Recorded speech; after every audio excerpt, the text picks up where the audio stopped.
नाजरीन, मैं हूं बिस्मिल्लाह आफ्ताब आलम और आप देख रहे हैं उर्दू हिंदी नॉलेज चैनल। देखिए, आज जिस पे हमें चर्चा करनी है वो बहुत इंपॉर्टेंट वीडियो होने वाली है। जो एलटी ग्रेड मेंस का एग्ज़ाम होने वाला है उस पर हम बात करेंगे।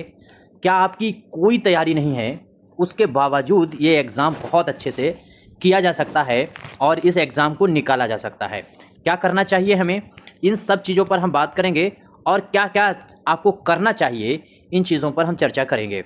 तो देखिए, सबसे पहली बात है, अगर कोई भी आपकी तैयारी नहीं है तो आपके पास 10 से 15 मिनट लगेंगे। इस वीडियो को पूरा बगैर स्किप किए हुए करिए।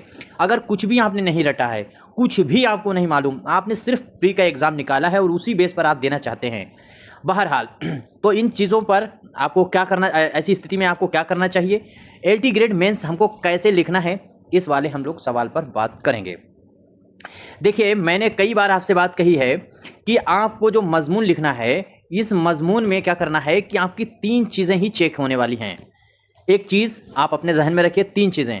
आप इमला किसी भी कीमत पर गलत नहीं करेंगे, किसी भी कीमत पर आपका इमला जो है वो किसी भी कीमत पर गलत नहीं होना चाहिए। दूसरी चीज़ जो है वो आपका जो मजमून लिखा हुआ हो उसमें गहराई होनी चाहिए। और तीसरी चीज़ जो है वो आपके मजमून में तसलसल होना चाहिए। कॉपी कितना भरना है, पेज कितने भरने हैं और कितना छोड़ देना है, पूरी गणित हम आपके सामने आज रखने वाले हैं। तो 3 चीज़ें आपको मालूम हो गई, एक एक करके हम लोग बात करते हैं। 3 चीज़ें आपके मजमून में होनी चाहिए, ये चीज़ आपकी क्लियर हो गई है। अब आपके पास 4-5 दिन बचे हैं। सबसे पहले हम लोग कॉपी पर बात कर लेंगे। मान लीजिए जो कॉपी आपके सामने आने वाली है, ये सवाल हमने सिर्फ इसलिए लिख के दिया है कि कॉपी का सादा पेज आपको दिया जाएगा और इस तरह से उन्होंने सवाल लिख दिया और यहाँ पर जो है वो आपको जवाब लिखना शुरू करना होगा। तो अब आपके सामने जो सवाल होगा वो 200 अल्फाज का होगा। 10 सवाल होने वाले हैं और 10 ही सवाल आपसे जो होने वाले हैं वो 125 अल्फाज के होने वाले हैं। तो ऐसी स्थिति में हम देखेंगे कि जो 200 अल्फाज का मजमून लिखना है उसमें आपको 4 पेज जो है वो अभी तक जो एग्ज़ाम हुए हैं उनके लिहाज से 4 पेज आपको खाली दिए जाएंगे। तो क्या आप समझते हो कि 4 पेज अगर आप भरेंगे तब 200 अल्फाज हो पाएंगे उर्दू में? मेरा अपना नज़रिया है बिल्कुल नहीं। अगर 4 पेज आप भरने में लग गए तो 200 अल्फाज नहीं बल्कि 4 पेज में कम से कम 1000 अल्फाज आ जाएंगे और 1000 अल्फाज का मतलब आपके 5 क्वेश्चन के बराबर एक क्वेश्चन हो जाएगा। तो आपको ऐसा नहीं करना है कि चारों पेज भरने की कोशिश में रहें। नंबर 1, अब जैसे आपके सामने 4 पेज ऐसे करके दिए गए और 4 पेज देने के बाद में जो 125 अल्फाज का मजमून आपको लिखना है उसके लिए 2 पेज आपको दिए जाएंगे। अब जो बच्चा होशियार है, जो बच्चा थोड़ा सा मेरी बातों पर गौर करेगा, वो इसमें क्या करेगा, एक ट्रिक हम आपको बताते हैं, एक तरीका आपको बताते हैं कि यहाँ पर एक चालबाजी करना होगी आपको एग्जामिनर के साथ और अपने टाइम को मैनेज करने के लिए। क्या करना है, मान लीजिए यही सवाल आपसे पूछा गया है और 200 अल्फाज में इसको लिखना है। पेज कितने आपको दे दिए गए हैं? 4। तो 4 पेज ना भरिए, आप इसको लिखेंगे तो आप 1 पेज भरेंगे। मान लीजिए यही वाला पूरा पेज भर देंगे और थोड़ा बड़ा बड़ा लिखेंगे, थोड़ा बीच में ये जो है इसमें गैपिंग रखेंगे और 1 पेज भरने के बाद दूसरा पेज आप जो है वो इसी वाले मजमून को पूरा करते हुए भर देंगे। इसके बीच में गैपिंग अपनी लाइनों के बीच में रखें, लाइनें तो सीधी रहनी चाहिए, वो चीज़ें हम पहले ही बता चुके हैं। तो गैपिंग जो है वो ज़्यादा रखें, 2 पेज सिर्फ भरें और फिर तीसरा पेज जब आपका शुरू होगा, ये तीसरा पेज है मान लीजिए, इसमें 2 लाइन और लिख दें। यानी आपको 200 अल्फाज वाले मजमून में क्या करना है, 200 अल्फाज वाला जो मजमून है इसमें 2 पेज आप पूरे भर देंगे, थोड़ा सा बड़ा लिखेंगे, थोड़ा सा गैप करके, और जो तीसरा पेज आएगा उस तीसरे पेज में आप सिर्फ 2 लाइन यहाँ पर उसी मजमून की लिख देंगे और ये पूरा पेज आप छोड़ देंगे। तीसरा वाला पेज जो है वो पूरा छोड़ देंगे सिर्फ 2 लाइन लिख करके। यानी तीसरे पेज में आपको सिर्फ घुन लगा देना है, यानी कहने का मतलब सिर्फ उसकी शुरुआत कर देनी है। और चौथा वाला पेज में तो बिल्कुल भी कुछ नहीं करना है, ऐसे ही छोड़ देना है। तो ये अब हम काहे ऐसा कह रहे हैं, इसकी बात अभी हम आगे बताएंगे। अब आ जाइए, मान लीजिए यही सवाल 125 अल्फाज में आपको लिखना है, तब आपको ये करना है, सिर्फ आप 1 पेज इसको भरेंगे, 1 पेज, ओनली 1 पेज, और फिर उसके बाद में दूसरे पेज में सिर्फ 2 लाइन तक आप पहुंचाएंगे और पूरा पेज ये छोड़ देंगे दूसरा वाला। तो इस तरह से आप ये 125 वाला और 200 अल्फाज वाले जो मजमून है वो लिखेंगे। और ये आपको 10 जो 200 अल्फाज वाले हैं उनमें भी यही करना है जो ट्रिक बताई है। और नहीं अगर समझ में आई तो फिर से वीडियो बैक करके देख लीजिए। और 10 क्वेश्चन जो 125 वाले होने हैं उसमें भी वही ट्रिक करना है। और इस तरह से आप जो है वो 3 घंटे का अगर आपको टाइम मिलेगा तो 3 घंटे में ये जितना काम मैंने बताया कोशिश आप करें कि मतलब जो है वो 2.5 घंटे में ही पूरा कर दें, मतलब 30 मिनट में, 2 घंटा 30 मिनट में ही पूरा कर दें। आखिर के जो 30 मिनट आपके सामने बचेंगे उसमें क्या करेंगे, आप फिर से शुरू हो जाइए पहले वाले पेज से। और आपने 200 अल्फाज में ये वाला पूरा पेज भर दिया था, आपने ये वाला भी पेज 200 अल्फाज के लिए पूरा भर दिया था, ठीक है। अब ये तीसरे वाले पेज में भी आपने 2 लाइन लिख दी थी। अब आधा घंटा आपने बचाया तो अब आपको क्या करना है कि 3 मिनट इसमें और लाइनें लिख दीजिए। 3 मिनट लिखिए, यानी 4, 5, 6 लाइन और इसमें बढ़ा दीजिए तीसरे वाले पेज में। बस 2-3 मिनट वाला 3-4 लाइन इस पेज में बढ़ा दीजिए। और इसी तरह से जो ऐसे जैसे आपने ये 125 अल्फाज वाला लिखा था, ये आपने एक पेज भरा है और एक पेज ऐसे पूरा भरा है। फिर उसके बाद में दूसरे पेज में आपने सिर्फ लाइन यहाँ तक ऐसे की है 2, इसमें भी आकर के 3-4 लाइनें और इस पेज को पूरा ना करके यहाँ तक आगे तक कर दीजिए। ये चीज आप कर देंगे। इस तरह से आप जो है वो 200 अल्फाज वाले क्वेश्चन को और 125 वाले अल्फाज को कवर करना है। और एक चीज यहीं पर आपको ध्यान देनी है, वो ये देना है कि मसलन यहां से देखिए, ये सवाल में आपने पूरा पेज कर दिया, दूसरा वाला ये मतलब 125 वाला अल्फाज वाला है, इसमें ये आपने यहां तक भर दिया। और यहां पर जो इतना पेज छूटेगा इसमें आपको 3 स्टार बनाने हैं ऐसे करके, और बस पूरा पेज छोड़ देना है। अब अगले क्वेश्चन पर आप पहुंच गए हैं और अगले क्वेश्चन की पूरी कॉपी आपने इसी तरह से पेपर भर दिया। और आखिर के जो कोई बचा होगा पेज, उसमें आपको ऐसे 3 स्टार बहुत अच्छे खूबसूरत से बनाने हैं। यानी हर क्वेश्चन के बाद में एंड का निशान आपको बनाना है। वो कोई भी हो सकता है, 3 स्टार बना सकते हो, ठीक है। वो दूसरा कोई और तरीका हो सकता है, 3 जो है वो गोले ऐसे करके बना सकते हो आखिर में। यानी इतनी खूबसूरती से आपको काम करना है। अब लिखना कैसे है हम लोग उस पर भी बात करेंगे कि हमें ऐसा टॉपिक आ गया जिसके बारे में कुछ भी नहीं जानना है, जान रहे हैं तो उसमें हमको क्या करना है। सॉरी।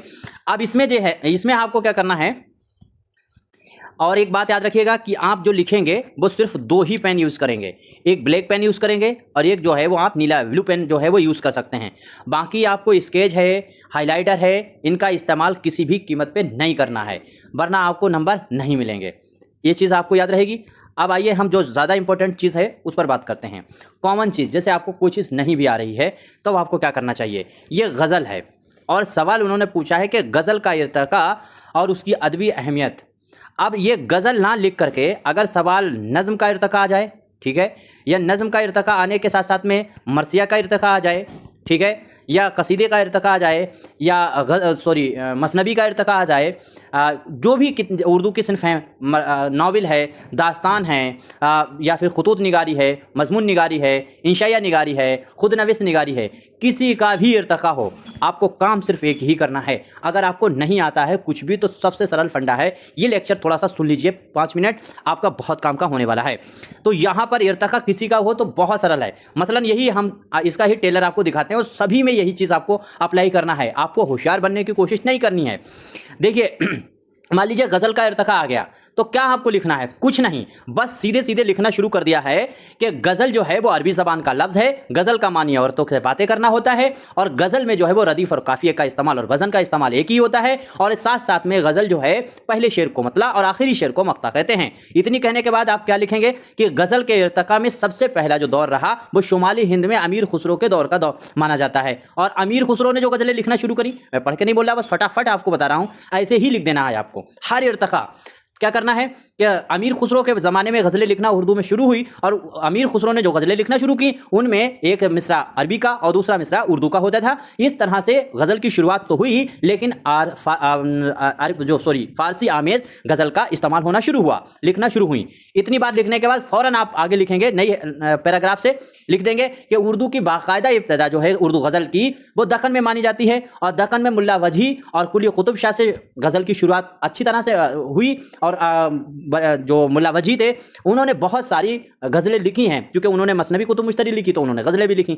तो कुतुब, अब यहाँ पर क्या करना है, कुली कुतुब शाह और साथ साथ में मुल्ला वजी और उसके दौर के और भी आगे जो शुरा हुए, चाहे वो नुसरती हो, गवासी हो, वजी हो, मतलब इन लोगों का नाम आपको डाल देना है फटाफट, इनकी गज़लें आपको नहीं लिखना है। अगले अदबार में आप पहुंच जाएंगे कि दक्कन का बहुत बड़ा शायर जिसको आप वली दक्कनी कहते हैं, फिर वली दक्कनी के दौर के 3-4 शायरों का नाम लिख दें। उसके बाद भी गज़ल के दौर के अगले शायरों में शुमाली हिंद में गज़ल शुरू हुई और जिसमें जो है उस दौर में मीर तकी मीर के और मीर तकी मीर के दौर के जो भी हैं मजमून हैं, आबरू हैं, नाजी हैं, इन लोगों के नाम आपको डाल देना है। उसके बाद में गहदे ज़र्री गज़ल का दौर आया है, उसमें गालिब हैं और गालिब के साथ साथ में जो है वो मोमिन है और मोमिन के साथ में क्या कहते हैं ज़ौक़ हैं। इन 3 शायरों का नाम डाल करके कहानी ख़त्म कीजिए और फिर जदीद में आ जाइए। फिर जदीद के दौर में जोश मलियाबादी, फैज़ अहमद फैज़ और जो इधर के शायर हैं उनके 3-4 के नाम डाल दीजिए और आखिर में ये डाल दीजिए कि मतलब जो है हालात हाजरा में भी इस दौर में भी गज़लें लिखी जा रही हैं और उनके नए नए मौज़ूआत हैं और उन मौज़ूआत में ऐसी ऐसी चीज़ें भी अब आने लगीं। इस तरह से इर्तिक़ा पूरा कंप्लीट हो जाएगा। गज़ल की अहमियत में जब ये बातें लिख रहे हों तो खुसूसियात डालते चले जाइए। जैसे शुरू में आपने जो है वो अमीर खुसरो की खुसूसियात में डाल देना कि इनकी फारसिया में गज़ल है। फिर फ़लसफ़ाना शायरी के गज़ल के तौर पर आप जब आएंगे गालिब के वहाँ तब आप उनका नाम डाल सकते हैं। इस तरह से ये इर्तिक़ा डाल दीजिए। अब इर्तिक़ा गज़ल का ना हो, मान लीजिए नज़म का आ जाए तो सेम कहानी फिर वही दोहरा देना है कि नज़म जो है उसकी शुरुआत दक्कन से हुई है और दक्कन में बंदा नवाज़ गैसू दराज ने पहली नज़म लिखी और ये वो नज़म थे। नज़म का नाम लिख दीजिएगा। इसके पहले सबसे पहले तो नज़म के बारे में नज़म का मानी लिख दीजिए, नज़म में तसलसल होता है ये लिख दीजिए, फिर नज़म क्या चीज़ है, किस ज़बान का लफ्ज़ है वो लिख दीजिए और फिर उसके बाद में पहला शायर का नाम लिख दीजिए। फिर वहाँ पर जो है वो कुली कुतुब शाह ने जो है वो मौसमी नज़में लिखी हैं उसका नाम दे करके तुरंत नज़मों वाले में सीधे सीधे वहाँ से उठ करके नज़ीर अकबर आबादी पर आ जाइए। नज़ीर अकबर आबादी के दौर को अच्छे से लिखिए 2-3 लाइनों में और फिर उसके बाद में जदीद नज़्म और जो है वो लाहौर पंजाब का जो बुनियाद पड़ी थी 1874 में उसकी बात लिखिए। उसमें आज़ाद और हाली को जदीद नज़म में डाल दीजिए। फिर उसके बाद नया जदीद का दौर शुरू हुआ नज़म का, उसमें आप जो है वो इकबाल का नाम डाल दीजिए, जोश का नाम डाल दीजिए, फैज़ का नाम डाल दीजिए। फिर उसके बाद में 20वीं सदी लिख दीजिए और 20वीं सदी में नज़म और उसमें जो है वो आप नून मीम राशिद हैं, मीरा जी हैं, यानी नए और जो है जिन्होंने गज़ल में नज़म में नई नई चीज़ें लाए हैं, न चाहे वो नज़्म मुर्रा हो या फिर आज़ाद नज़्म हो, नसरी नज़्म हो, इनके नाम डाल दीजिए। और फिर आखिर में